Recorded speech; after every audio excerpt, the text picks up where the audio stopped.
Hello students, class 11th में second chapter biological classification complete हो चुका है। नेक्स्ट चैप्टर अब हम स्टार्ट कर रहे हैं plant kingdom. Plant kingdom R H Whittaker के अकॉर्डिंग प्लांट किंगडम में किस तरह के ऑर्गेनिजम्स हैं। आर एच विटेकर के थर्ड किंगडम क्लासिफिकेशन में प्लांट किंगडम में multicellular eukaryotic autotrophic cell wall containing organisms हैं जिन पर न्यूक्लियर मेम्ब्रेन प्रेजेंट है और एटीएस टाइप के राइबोसोम्स। ठीक है। एंशिएंट क्लासिफिकेशन सिस्टम जो थे उनमें फंजाई और मोनेरा ये भी किंगडम प्लांटी में आते थे। क्यों? क्योंकि वो सेल वॉल के बेसिस पर था। बाद में जैसे जैसे हमारी अंडरस्टैंडिंग बढ़ती गई उस हिसाब से आर एच विटेकर ने 5 किंगडम क्लासिफिकेशन में मोनेरा और फंजाई ये तो एक सेपरेट किंगडम बना दिए थे और बचा प्लांट जिसमें सिर्फ प्लांट्स हैं, फंजाई मोनेरा नहीं है। तो आप प्लांट किंगडम हेडिंग चैप्टर की है और पॉइंट पहले तो ये लिखे, ये सारी चीजें मैं एक्सप्लेन करूंगा, जिनके नोट्स आपको बनाने हैं मैं सेंड करूंगा। ठीक है। तो पहला पॉइंट लिखिए, along with increase in our understanding about diversity of living organisms, fungi, monerans are excluded from kingdom plant। Fungi और मोनेरन जिनमें सेल वॉल है, पहले के क्लासिफिकेशन सिस्टम में जिनको प्लांट किंगडम में रखा गया था उनको अब एक्सक्लूड कर दिया गया है। Now kingdom Plantae contains algae, bryophytes, pteridophytes, gymnosperms and angiosperms. अब प्लांट किंगडम में ये 5 डिवीजन बचे हैं बस। ठीक है। All plants are eukaryotic autotrophs with cell wall and have multicellular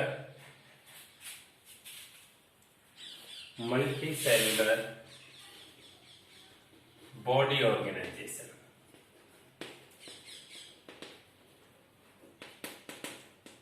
ठीक है, मल्टीसेलुलर बॉडी ऑर्गेनाइजेशन होता है। उसके बाद हम 2 चीजें पढ़ेंगे, टाइप्स ऑफ क्लासिफिकेशन सिस्टम और टाइप्स ऑफ टैक्सोनॉमी। ठीक है। तो यहां तक के पॉइंट लिखने हैं और फिर आपको नोट्स बनाने हैं। मैं यहां पर समझा रहा हूं इनको, इन सभी के नोट्स बनाने हैं, वो पॉइंट ऊपर वाले आपको लिखने थे। ठीक है। देखिए, टैक्सोनॉमी का मतलब, क्लासिफिकेशन का मतलब होता है dividing living organisms into groups and subgroups based on similarities and dissimilarities. तो क्लासिफिकेशन सिस्टम 3 टाइप के हैं। किस बेसिस पर है कि हमने कौन सा क्राइटेरिया लिया लिविंग ऑर्गेनिजम्स को क्लासिफाई करने के लिए। ठीक है। तो पहला क्लासिफिकेशन सिस्टम क्या है? Artificial. Artificial means the type of classification system in which 1 or 2 morphological characters are considered to classify living organisms into groups and subgroups। ठीक है। आर्टिफिशियल क्लासिफिकेशन सिस्टम का मतलब ये है कि लिविंग ऑर्गेनिजम्स के ग्रुप बनाना किस बेसिस पर? 1-2 मोर्फोलॉजिकल कैरेक्टर देखकर। मोर्फोलॉजिकल कैरेक्टर्स वो होते हैं जो ऑर्गेनिजम्स को बाहर से देखकर ही पता लग जाते हैं। एक्सटर्नली विजिबल फीचर्स को ही मोर्फोलॉजिकल कैरेक्टर्स बोलते हैं। तो उनको देखकर लिविंग ऑर्गेनिज्म को क्लासिफाई करना, this is artificial system of classification. Artificial system of classification सबसे पुराने टाइप के हैं जो एरिस्टोटल और लीनियस ने दिए। इन्होंने लिविंग ऑर्गेनिजम्स को सिर्फ मॉर्फोलॉजी यानी कि एक्सटर्नल अपीयरेंस के बेसिस पे ही क्लासिफाई कर दिया था। ठीक है। पहला, इसमें एग्जांपल भी लिखते हैं ना नोट्स में, जो साइंटिस्ट के नेम दिए हुए हैं कि इसका क्लासिफिकेशन सिस्टम, वो भी मेंशन करें। बस उन नोट्स में से जब आप नोट्स बनाए तो इनके एडवांटेज, डिसएडवांटेज और एक्स्ट्रा दिए हुए हैं वो आपको नहीं लिखने। ठीक है। सेकंड हेडिंग होगी नेचुरल। आप इस तरह से नहीं हेडिंग डालें, नोटबुक में जैसे डालते हैं उसी तरह डालें। The classification system which uses morphological, genetical, cytological, anatomical, all features to classify living organisms into groups and subgroups। जिसमें सारे फीचर्स इंक्लूड हों वो नेचुरल होगा, जिसमें सिर्फ मॉर्फोलॉजिकल हो वो आर्टिफिशियल होगा। और फाइलोजेनेटिक मतलब ऐसा क्लासिफिकेशन सिस्टम जिसमें evolutionary history of living organisms, living organisms का इवोल्यूशन हुआ है उसके बेसिस पर लिविंग ऑर्गेनिजम्स को क्लासिफाई करना, that is called phylogenetic classification system. जिस तरह से एरिस्टोटल और लीनियस के आर्टिफिशियल है, बेंथम एंड हुकर का प्लांट्स का क्लासिफिकेशन नेचुरल है, और एंगलर और प्रेंटल का जो लिविंग ऑर्गेनिज्म का क्लासिफिकेशन दिया है वो फाइलोजेनेटिक है। ठीक है, तो 3 टाइप के क्लासिफिकेशन सिस्टम, उनकी डेफिनेशन और एग्जांपल लिखने की कौन कौन से साइंटिस्ट का ये क्लासिफिकेशन सिस्टम इस तरह का था। नेक्स्ट हेडिंग होगी टाइप्स ऑफ टैक्सोनॉमी। टैक्सोनॉमी में हम 4 चीजें इंक्लूड करते हैं, CINC, characterisation, identification, nomenclature and classification. ठीक है, तो टैक्सोनॉमी, न्यूमेरिकल टैक्सोनॉमी, साइटोटैक्सोनॉमी और कीमोटैक्सोनॉमी होती है। ऐसी टैक्सोनॉमी जिसमें लिविंग ऑर्गेनिजम्स को हम क्लासिफाई करके इस तरह से स्टडी करते हैं कि कैरेक्टर्स की एक लिस्ट बना लेते हैं और लिविंग ऑर्गेनिज्म की एक लिस्ट बना लेते हैं। जिस लिविंग ऑर्गेनिज्म में एक कैरेक्टर प्रेजेंट होगा वो तो प्लस और एब्सेंट होगा वो माइनस।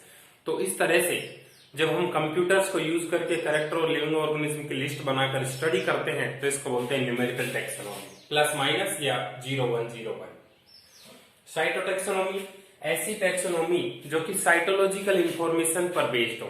क्रोमोसोम का नंबर क्या है, क्रोमोसोम की स्ट्रक्चर क्या है, साइज क्या है, इन सभी को अगर कंसिडर करें किसी टैक्सोनॉमी में तो इसको बोलते हैं हम साइटोटैक्सोनॉमी।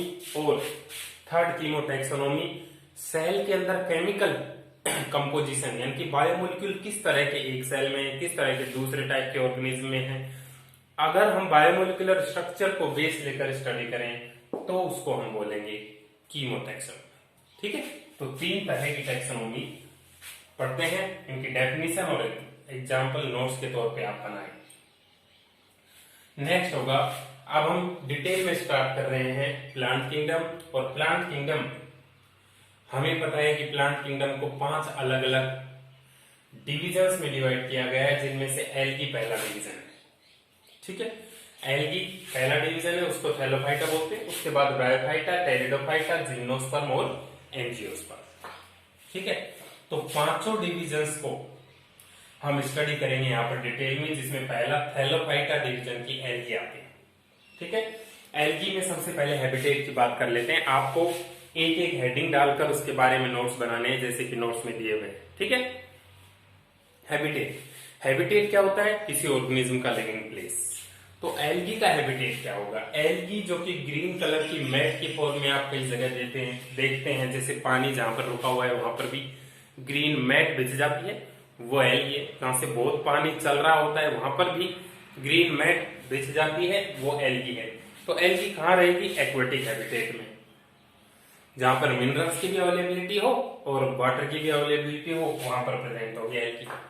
इसके अलावा विंडो पेन्स या फिर बाथरूम में सीलिंग में जहां से बहुत ज्यादा पानी गिरता रहता है वहां पर एल्गी ग्रो कर सकती है।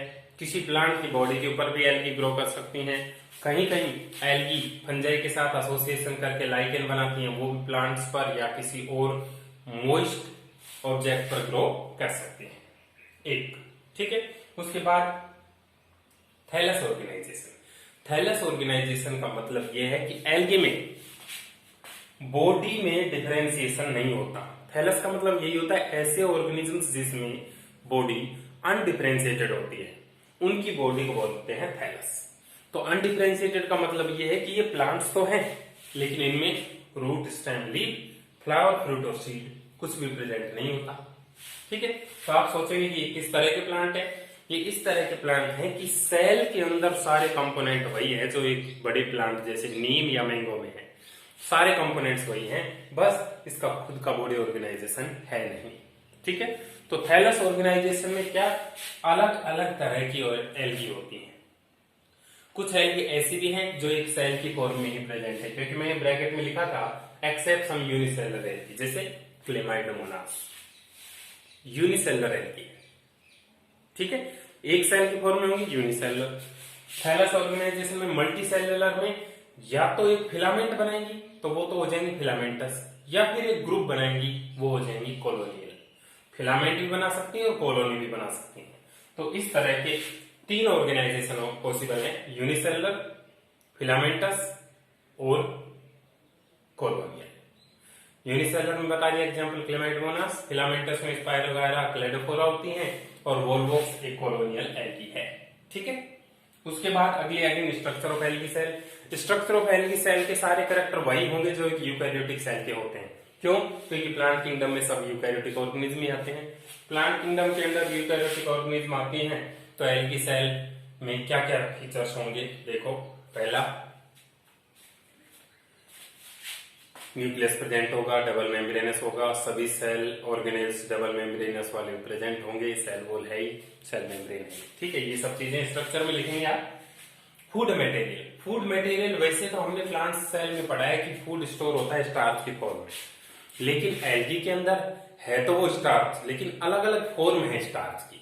जिस तरह की एल्गी उसी तरह की फॉर्म बदल जाती है, जैसे मैनिटोल है, लेमिनेरियन है, ये सारी स्टार्च यानी कि कार्बोहाइड्रेट की ही वैरायटी है जो कि फूड के फॉर्म में स्टोर होती है एल्गी के अंदर। वो पढ़ेंगे, अलग अलग लिख लेंगे आप। उसके बाद अगली हेडिंग होगी रिप्रोडक्शन। रिप्रोडक्शन ऐसा प्रोसेस होता है जिससे लिविंग ऑर्गेनिज्म अपने ही तरह के नए लिविंग ऑर्गेनिज्म्स का फॉर्मेशन करते हैं।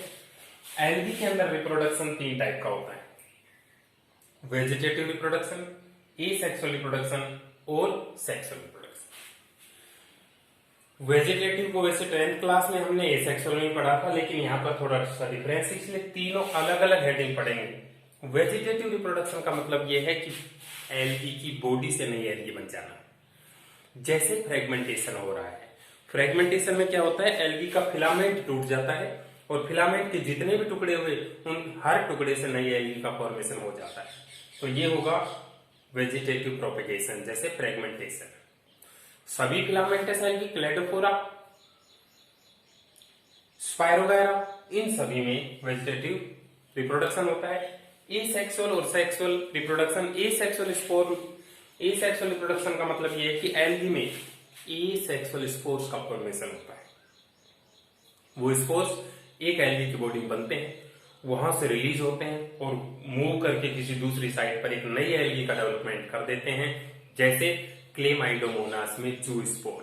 जू स्पोर में फ्लैजिला होते हैं, क्योंकि वो एनिमल्स की तरह चल सकता है इसलिए उसका नाम जू स्पोर है, ठीक है। और सेक्सुअल रिप्रोडक्शन, सेक्सुअल रिप्रोडक्शन में क्या होगा, formation of gamete, transfer of gamete और फ्यूजन ऑफ गैमेट होगा, ठीक है। तो सेक्सुअल रिप्रोडक्शन के अंदर 3 अलग अलग टाइप है। अगर दोनों टाइप के गैमेट्स एक जैसे हों, एक मोटाइल है तो दूसरा मोटाइल, एक स्मॉल है तो दूसरा भी स्मॉल साइज का, एक लार्ज है तो दूसरा भी लार्ज साइज, मतलब जब फीमेल और मेल गैमेट अगर एक ही तरह के हों तो उसको बोलते हैं आइसोगेमी, और जब डिफरेंट तरह के हों तो इसको बोलते हैं एनाइसोगेमी। और तीसरा केस जिसमें फीमेल गैमेट लार्ज साइज का हो, स्टेशनरी हो, मतलब एक जगह फिक्स रहे, मेल गैमेट स्मॉल साइज का हो और मोटाइल हो यानी कि मूव कर सके, उस तरह का एसेक्सुअल जो गैमेट्स होते हैं उसको बोलते हैं ऊगेमी। जैसे हमारे अंदर भी ऊगेमी है, हम भी ऊगेमस है। क्यों? क्योंकि फीमेल गैमेट एग सेल बड़ा होता है, वो मूव नहीं कर सकता, मेल गैमेट स्पर्म सेल छोटा होता है, वो मूव कर सकता है, ठीक है। तो 3 टाइप के रिप्रोडक्शन सेक्सुअल टाइप के एल्गी में प्रेजेंट होते हैं, ओके। उसके बाद है अगली हेडिंग इकोनॉमिक इंपॉर्टेंस। एल्गी का हमारे लिए क्या इंपॉर्टेंस है? आजकल बहुत सारी एल्गी ऐसी हैं जो कि फूड के तौर पे ह्यूमंस खा रहे हैं। दूसरा, एल्गी फोटोसिंथेसिस से ऑक्सीजन बनाती हैं, इसलिए एटमॉस्फेयर को प्यूरिफाई भी करते हैं। तीसरा, बहुत सारे एल्गी के product packaging of food substances में, आइसक्रीम, जेलीज, इन सभी में सबस्ट्रेट की तरह काम भी करते हैं। तो 5 से 7 इकोनॉमिक इंपॉर्टेंस आप एल्गी के नेम के साथ लिखेंगे जो नोट्स में सेंड करो उनमें से, ठीक है। तो इकोनॉमिक इंपॉर्टेंस के बाद हम पढ़ेंगे classification of algae. Classification of algae का मतलब ये है कि एल्गी कितने टाइप की होती है और वो क्लासिफिकेशन किस बेसिस पर होगा कि फोटोसिंथेसिस के लिए उसमें कौन सा पिगमेंट है, फूड स्टोर किस फॉर्म में होता है, उनमें बनने वाले गैमेट्स में फ्लैजिला हैं या नहीं है, और उनका हैबिटेट किस तरह का है, वो कहाँ कहाँ पर रहती हैं, कहाँ कहाँ पर मिलते हैं, उसके बेसिस पर क्लासिफिकेशन होगा एल्गी। और एल्गी को 3 मेन क्लासेज में डिवाइड किया जाएगा, green algae, Chlorophyceae, red algae Rhodophyceae और ब्राउन एल्गी फियोफाइसी। ठीक है, तो 3 अलग अलग क्लासेस में हम इन एल्गी को स्टडी करेंगे।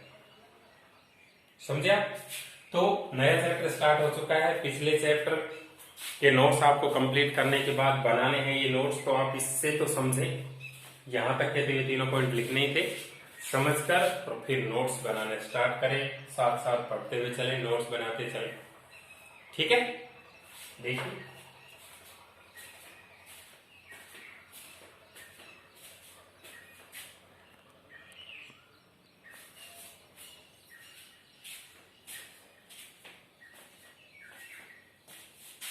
नेक्स्ट लेक्चर में स्टार्ट करेंगे क्लासिफिकेशन। ठीक है, सभी नोट्स बनाए, सभी टेस्ट में अपीयर हो, बहुत कम स्टूडेंट्स अपीयर हो रहे हैं, सभी को टेस्ट में अपीयर होना जरूरी है। Okay, thank you.